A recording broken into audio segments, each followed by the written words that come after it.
Matagal nang inalok ng United Bangsamoro Justice Party o UBJP kay Dato Blas Sensuat incumbent Mayor Marshall Sensuat na kumandidato bilang vice-gobernador ng Maguindanao del Norte. Ito ang kumpirmasyon mula sa alkalde. May mensahe ito sa kanyang mga kaanak at taga-suporta sa pagsuong sa panibagong kabanata sa kanyang buhay politika kung saan makakatunggalin ito si Juan Maguindanao elected Vice Governor Bay Aini Sensuat.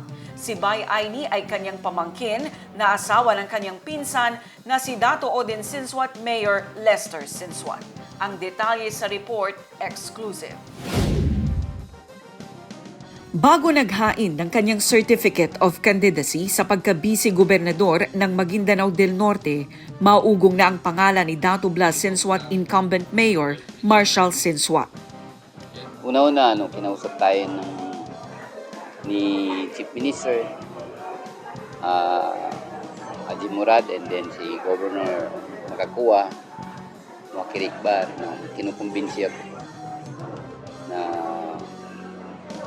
tatakbo ng Vice Governor under sa UBJP. So, kasama yung 9 mayors na nag-push, natanggapin ko yung alok ng UBJP. So, tinignan ko. Sabi ko kung nakakabuti sa Maguindanao del Norte at nakita nila yung tiwala nila sa atin, tinanggap. Sinabi ni Mayor Marshall, hindi niya hinangad na maging Vice Governor. Pinili umano siya na kumandidato para sa posisyon. Matagal na ito na issue, muna Governor, Vice Governor. Ang nasagot ko naman doon sa kila Chief Minister ni Governor kung ano yung nakakabuti na plano nyo para sa probinsya.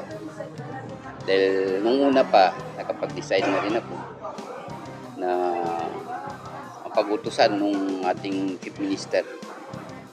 So, hindi ko tinanggihan dahil big sabihin ay baka yung gusto nilang i-implement pababa sa probinsya yung ginagawa nila sa bar na yung anong tawag yan, yung moral governance na ginagawa nila. Gusto nila iabot sa mamamayan ng Norte pababa.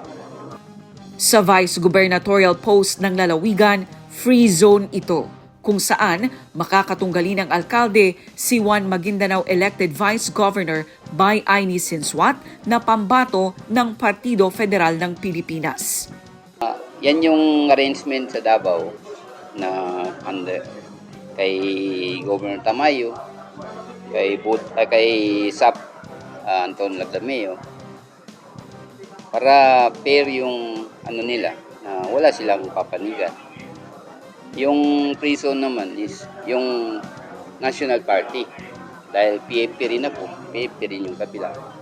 Pero sa local regional party sa UBJP, ako yung kandidato ng UBJP. Si Bay Aini ay kanyang pamangkin na asawa ng kanyang pinsan na si Dato Odin Sensuat Mayor Lester Sensuat. Sabi ko naman, ang pinagpipilian lang dito kung yung yung paano yung problema nung probinsya natin na bago, daming walang kapitolyo, Peace and Order number 1. So, yung mamamayan naman ng Maguindanao del Norte mamimili niyan. So, depende na yan sa baba kung sino yung magugustuhan nila. Na pareho naman din yung sila, mayroon din plano para sa Norte. Tayo meron din. Yan din yung natin. So, hindi natin sila na pareho yung hangad nila, mapabuti para sa probinsya natin. May mensahe ang alkalde sa kanyang mga kaanak at taga-suporta sa pagsuong sa panibagong kabanata sa kanyang buhay politika.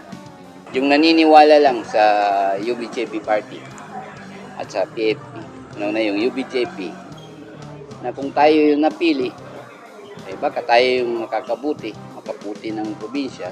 Sa mga kamag-anak ko naman na sinsuat, kayo na ang bahala kasi puro kamag-anak din naman yung magkakalaban sa politika lang to eh. So, pili na lang kayo kung sino yung nararapat na manungkulan bilang isang vice governor, eh, kayo na, magdidepende na yun sa inyo. Basta ang akin, nangangarin ko lang, yung ginawa ko sa Datubla, yun din yung iakyat ko sa probinsya. Hindi ko rin alam kung, basta yun lang din kung maraming programa na pwede kong gawin as a vice governor ng Maguindanao del Norte. Kung pala rin tayo na siyempre mag-election pa tayo eh. So, basta ako nasa straight lang ang totoo. Yan kasi yung prinsipyo natin. Ano yung doon tayo sa tama. Dahil yun yung in-implement natin sa Datubla is yung tama parati para hindi magkamali.